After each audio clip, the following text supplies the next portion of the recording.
What's going on, guys? Welcome back to a brand new video. Today we're going to be going over and talking about this week's big content update. Not only do we have the Fallout crossover, which we did talk about in yesterday's video. If you want an early first look at all the rewards in the operator bundle, check out the link in the description. There's also a new set of weekly challenges that we have early showcasing of, and a new aftermarket part. The KAR98k is going to get nerfed, and so much more. So if you find the video helpful or informative at any point, don't forget to hit that like and subscribe button. Before we get into it, a quick word from our sponsor, MessyModdingStore.com. It's a store that can get you the most exclusive operators, help you complete your mastery camo challenges, and much more. And the reason why I promote them is they do everything 100% legit without using mods or unlock tools. And not to mention, they have some of the best reviews, so check them out. The link will be down in the description. Call of Duty ended up dropping a brand new trailer hyping up the Call of Duty Fallout crossover event and showcasing the new Tracer Pack bundle. What's interesting about this though is not the fact that they're showcasing the bundle, but at the very end they mentioned that this event is not going to start tomorrow, but actually on the 20th, which brings it to a Thursday.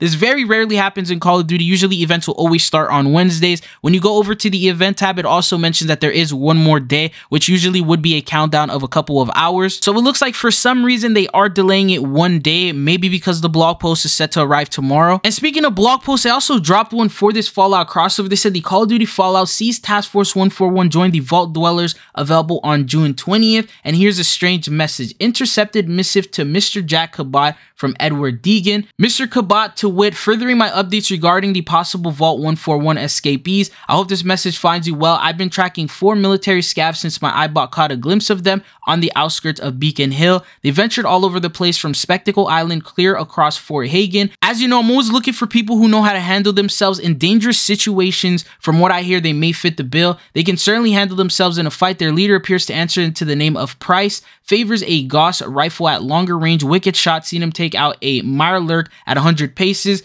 could be an overseer. And then they just talk about the other ones and they give a description. Then they mention, please stand by, war never changes, rise to the surface and face your enemies, in a brand new collaboration with the Fallout series. They unfortunately don't mention in the blog post if there's more to come with the Fallout bundle, so if there's going to be a part 2 in Reloaded. And they say Tracer Pack Vault Dweller, and they showcase a photo of the different weapon blueprints, and then they showcase the Task Force 141 members outside of the bunker, and they talk about how there's a new set of rewards you're able to get and give a list of them, but I've already covered that and showcased that in the last video, so check that out in the description. And then they say restore democracy in the Vault Dwellers event, starting on June 20th at 10 a.m. Pacific Standard Time, and will end on 8 a.m. Pacific Standard Time on June 26th. Other than that Fallout crossover, there's also another crossover back in the shop, and that has to do with The Boys. With the launch of Season 4 of The Boys, every few days they've been re-releasing operator skins that we've seen in the past. It first started off with A-Train on June 15th. He's now available. All these bundles are going to cost 2,400 COD points. Following that, the next day or a couple days after that, they ended up releasing Starlight. She was available yesterday, and then now today they ended up adding Homelander into the rotation. There's also going to be 2 more operator bundles coming in. I'm going to guess that Firecracker will be the one releasing tomorrow, and then following that, Black Noir will be the last one, because he's usually the most popular purchase.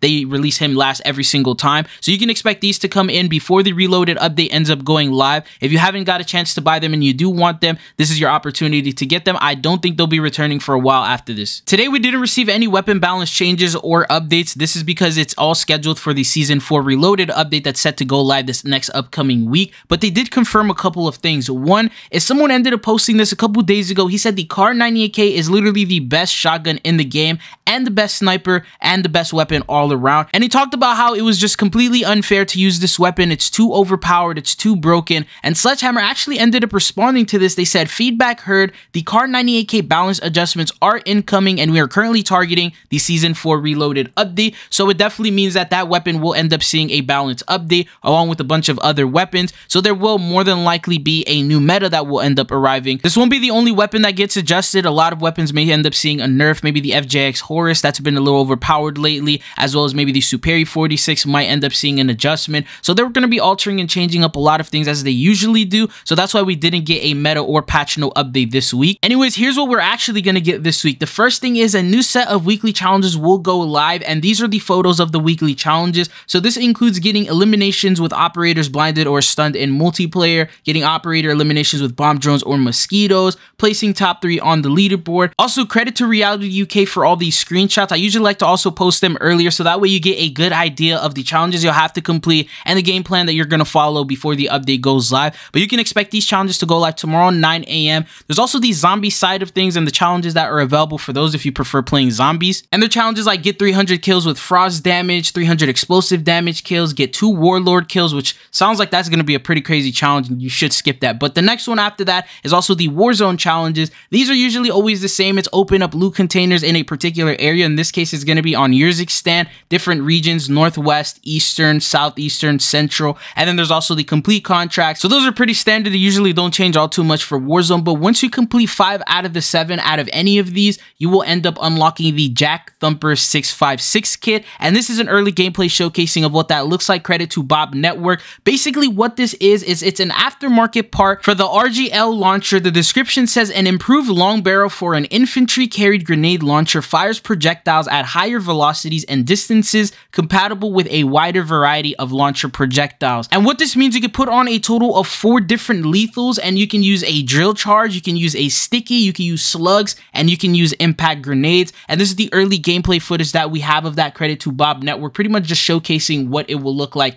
in a lobby as well as what it looks like in the range, and that will be the weapon that you'll be able to use. I don't think it's going to be meta, but it's definitely one of those really weird weapons, probably going to annoy a lot of people if you end up using this in like search and destroy. And as I mentioned with the aftermarket part, you'll end up having access to different ammunitions that you don't usually get, which right here are the stats for the slug, and it gives you the stats of exactly how much damage that it does, what the improvements are, and all that. But this is everything that you need to know in regards to the brand new weapon that's going to be coming in with tomorrow's update. What are your thoughts and opinions on that? We are going to be getting a new set of weekly challenges next week with the reloaded update, and I don't think that's going to be bringing in an aftermarket part. You can expect that the sledgehammer will be the next item that we get with the weekly challenges. And for those of you guys who are interested in unlocking the Spaz 12, that will be available with the classified battle pass sector. Anyways, the next thing we have, so this is a fun fact posted by Medinas. He said if you're equipping the AMR9 Poisoned Caress blueprint from the battle pass that we currently have right now, and you remove all the attachments, you can actually use a glitch version of the iron sight. It gives a better visibility and also a faster reload speed for unknown reasons. You can use it with various other attachments to make the AMR9 a life changer in game. It'll probably get fixed soon, probably with the season 4 reloaded update. So if you guys want to take advantage of this and use it, this is what it looks like before and this is what it looks like after. Apparently this has been a glitch since the very beginning of the season 4 update, and a lot of people have been using it, and it actually makes using the AMR9 really fun. So if you plan on using this weapon, maybe give this a try and see how it works for you. Anyways, something else that's actually very interesting is apparently Modern Warfare 2 is currently free to play. So not MW3, but MW2 is free online multiplayer weekend starting on June 22nd, going up until the 23rd. So this is this upcoming weekend on Saturday and on Sunday. You're going to be able to play. Unfortunately, this is PlayStation exclusive. It should go live around 10 a.m. Pacific Standard Time and will usually end around the same time as well. And along with that, you can also play 2K24 as well as Helldivers. And this is a pretty random thing for them to do. I know we ended up getting the MW3 free trial for season 4 earlier this update, but it looks like they're doing MW2 now for some reason. Now, the next thing I wanted to mention, because today is the 18th, a new set of Monster Energy Twitch drops are now available. We talked about how on the 14th there were a set of drops that became available. Now it's the 18th. There's another set. You're able to get yourself either the HRM9 weapon blueprint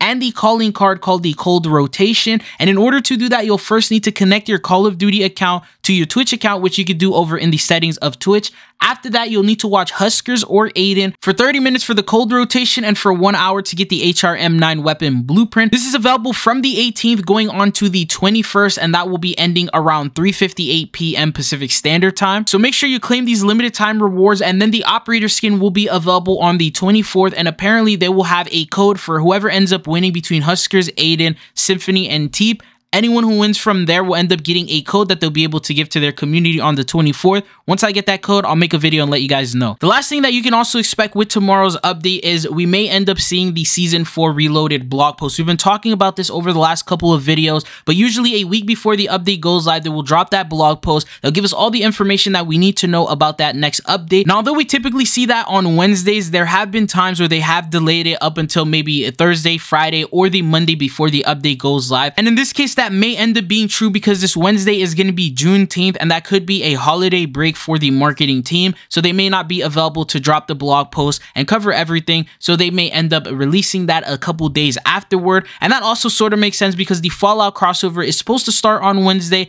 but it's starting on Thursday, a day later. And maybe they do plan on dropping the blog post on Wednesday, the Fallout crossover on Thursday, so that way the content doesn't overlap with each other. But what are your thoughts and opinions? That's all that I have for you guys in today's video. If you found it informative or helpful, don't forget to hit that like and subscribe button. But it's been your boy Chidzo, and hopefully I'll be seeing you guys back on the channel again. Peace.